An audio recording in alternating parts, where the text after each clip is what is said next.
parce qu'aujourd'hui, on a du travail. C'est le bar qui vient derrière. C'est la masse. Il faut toujours mettre le poste à souder à la masse et puis on soude avec l'électrode. Puis là, la masse, normalement c'est une pince la masse. Et puis là, on n'a pas de fil assez long alors.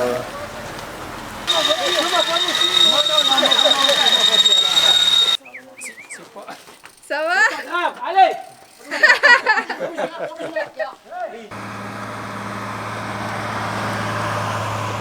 On s'éloigne de l'épicentre du séisme, direction Ouarzazate, et sur la route, nous traversons de nombreux ksars et on s'arrête visiter le plus emblématique d'entre eux.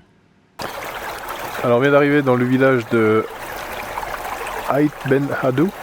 Toute la vallée qu'on a traversée jusqu'à présent, c'était vraiment impressionnant parce qu'on avait les montagnes à droite et à gauche, donc une gorge, et au milieu là, juste une langue verte autour du passage de la rivière.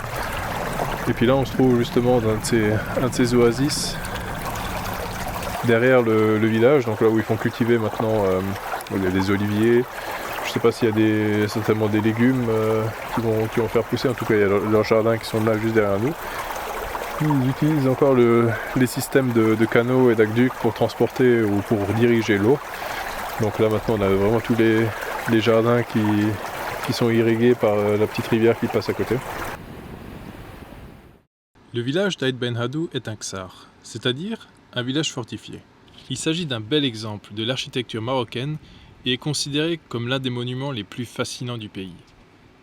Le village était une étape importante pour les caravanes qui transitaient entre le Sahara et les grandes villes marocaines telles Marrakech, Meknès ou Fès.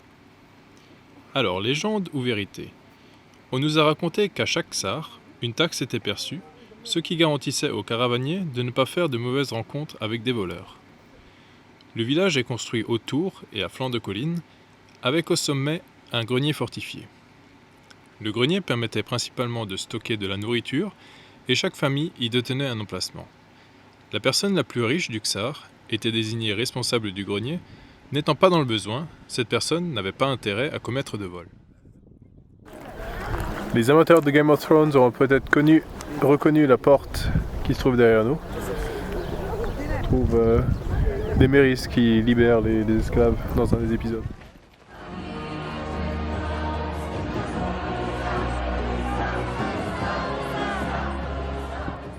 Ce ne sont pas moins d'une vingtaine de films qui ont été tournés ici, dont Gladiator et Laurence d'Arabie. Les yeux pleins d'étoiles ont rejoint celle que l'on appelle la porte du désert, Ouarzazate. Ouarzazate, la meilleure économie de la ville, c'est les voitures pour les enfants. C'est la première fois que tu visites Ouarzazate, non? Oui, première fois à Ouarzazate, première fois au Maroc. Ah, c'est bien venu. Comment? De droite à gauche, ouais. Voilà, mais écriture berbère comme français. Ah, de gauche à Voilà, droite. matière, voilà. Ok. On se paie même le luxe de dormir au camping. Étant donné que nous allons bientôt affronter les pistes marocaines, nous profitons de cette escale pour effectuer un petit point ravitaillement et nous profitons de la proximité de plusieurs soudeurs pour apporter quelques améliorations à Milou. On met la salopette, parce qu'aujourd'hui, on a du travail. On a le porte-vélo derrière. Ah. Je mesure régulièrement cette distance ici. Et je me suis aperçu qu'en fait, il a tendance à basculer vers l'arrière. Tout le porte-vélo, porte-roue de secours, tout ça est fixé uniquement sur un prolongement du faux châssis, le seul point d'attache. Ça, c'est le châssis derrière, donc le châssis du camion. Et ça, c'est un prolongement qui a été fait à l'époque par l'entreprise qui a transformé ce camion en camion pompier. Et donc, il est soutenu par 3 points. Cette barre-là et celle-là ne sont pas parallèles, donc il y a le tout qui est descendu. Donc, ce qu'on va faire, c'est qu'on va maintenant remonter ici. Donc, je vais déboulonner ces 3. J'ai remonté le tout. Et ici, on va faire un renfort. On va utiliser ces 2 trous, faire comme un L pour que la partie basse bloque lorsqu'il va vouloir avoir tendance à repartir, à recubuter vers l'arrière.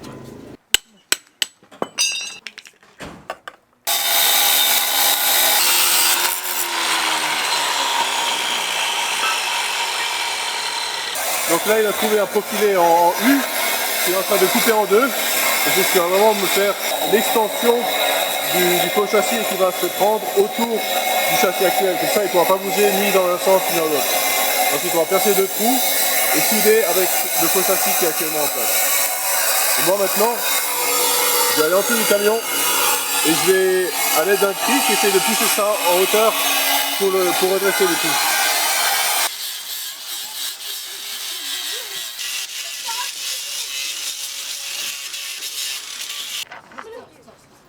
Donc tu es en train d'enlever le vis? J'essaie de dévisser un peu, ouais.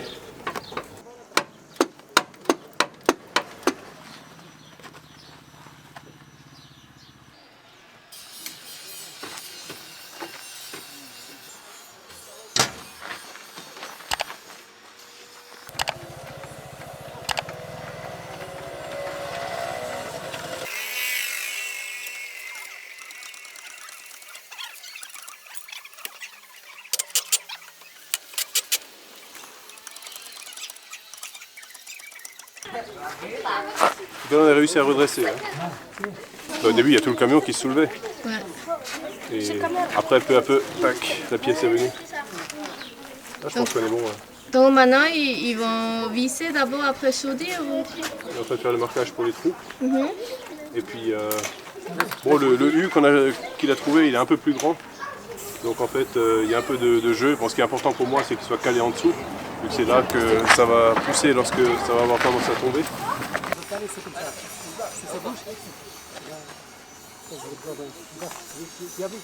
Donc il peut l'agiter un peu, de faire plat comme ça. Ah, pour ajouter de l'épaisseur. Ah, ouais. D'accord, ouais, ouais.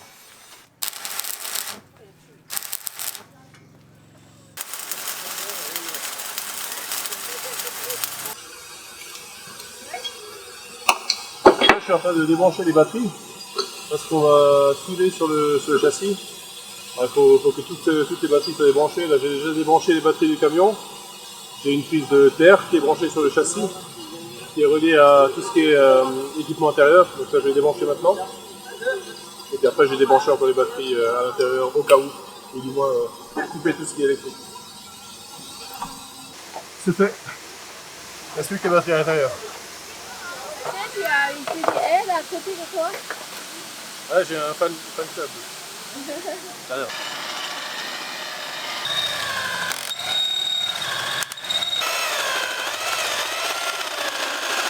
Est-ce qu'il y a quelqu'un ici qui a des vis? Oh, c'est vrai, je disais, oui, mais. Hein?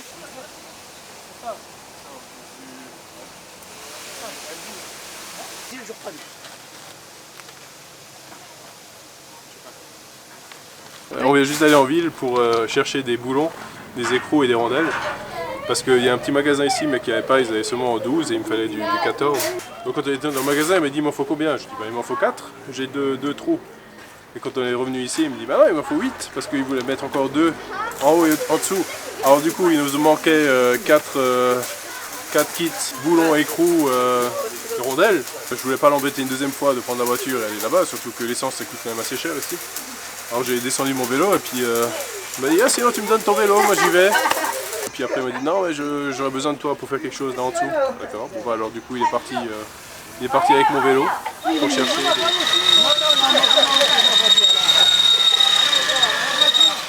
ne peux pas donner la voiture dans la bicyclette. Ça va? Pas grave, allez! C'est vraiment gentil, hein, vraiment. Il va aller frimer avec mon vélo, là. Il va faire le beau gosse, il va ramener plein de filles avec mon vélo. Là. Et le magasin dans lequel on a cherché les boulons et les écrous, il a emballé le tout dans une feuille de papier. Et c'était une feuille d'un devoir d'un de ses enfants. Il y a marqué en français une histoire, genre Hassan a fumé la cigarette. Quoi? Mais non, la maman elle n'est pas contente, elle a fumé la cigarette. C'est ça le devoir que je disais. C'est une pièce de théâtre. Quelle est cette mauvaise odeur? Tu as fumé les cigarettes? Maman, Hamza a fumé la cigarette. C'est impossible. Vous venez avec? On voyage avec le camion? Ouais.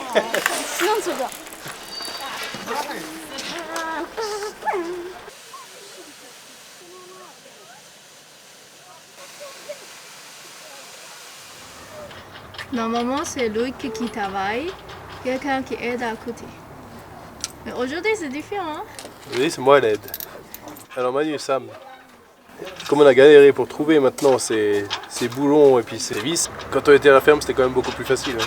Merci les potes. Alors, vous voyez le métal là? C'est une barre qui vient derrière. C'est la masse. Il faut toujours mettre le poste à souder à la masse et puis on soude avec l'électrode. Puis là la masse, normalement c'est une pince la masse. Et puis là, on n'a pas de fil assez long alors. C'est sûr que j'ai jamais vu. Il y a un petit écart entre la plaque qu'il va mettre et puis celle qui était déjà en place. On va mettre une électrode entre pour combler cet écart. Donc c'est pour ça qu'il a enlevé maintenant la couche qui est en surface des électrodes pour la mettre près. Maintenant il va souder les deux parties ensemble.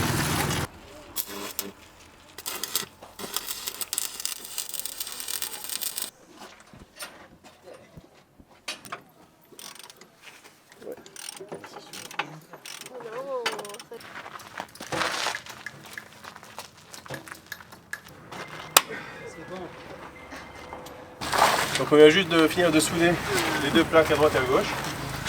On a vissé les boulons que j'avais dévissés au début, les trois d'origine de chaque côté. Je vais enlever le cric. On va voir si ça tient. Il n'y a pas de raison. Tu es sûr tu vas en bas de ça? Ils sont quand même, hein? Ouais, c'est le camion qui descend.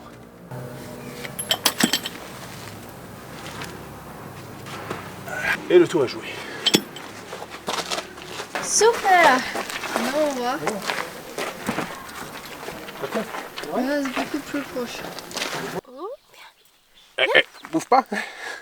En fait, on a fait de la soudure ce matin avec notre... on se fait mordre les talons. La personne du camping nous a recommandé une personne dans le village pour faire de la soudure. Et donc on est allé les voir, on a fait ce qu'on devait faire.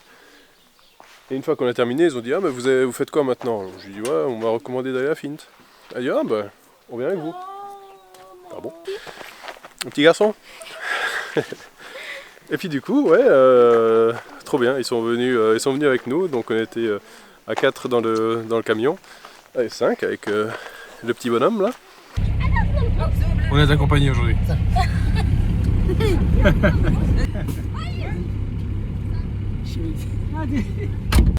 Et puis maintenant, on se balade un petit peu ici, dans cette oasis, un oasis de verdure au milieu du désert, avec la rivière qui coule à côté, trop beau. Ouais, heureusement on marche avec eux, sinon... Ouais, alors il nous faut découvrir des choses comme les dattes, figues. Sont toutes sèches, mais mangeables. Trop bien. C'est le date. C'est bon. Un peu dur déjà, hein? C'est sec. Sec. Et il y a secret. C'est secret. Comment? Ils sont très bons. On a trouvé des figues. Figues? Sèches, toutes sèches. On vient d'en manger une là. Parce qu'aujourd'hui on a marché avec deux Avec le messieurs. soudeur Ouais. et son voisin. Ça j'ai pas trop confiance, mais celle qui m'a donné avant était très bonne.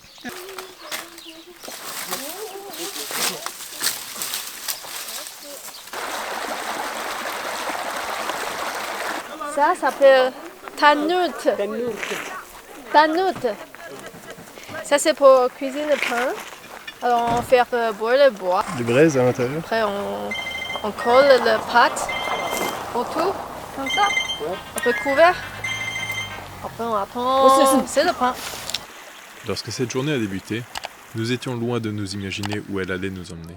Nos principales préoccupations étaient de savoir si nous allions trouver un soudeur compétent et surtout, nous redoutions de devoir négocier le tarif de la prestation. Qui aurait pu croire qu'en bordure de cette route poussiéreuse, nous allons faire de si belles rencontres?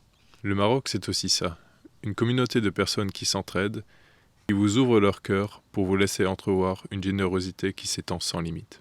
La semaine prochaine, on vous emmène découvrir de nouveaux paysages dans les gorges du Dadès et du Togra. Ce sera l'occasion d'apprivoiser les pistes marocaines et aussi, malheureusement, de nous faire quelques frayeurs. On n'a pas bonne chose. T'as entendu? Pourquoi? T'as entendu?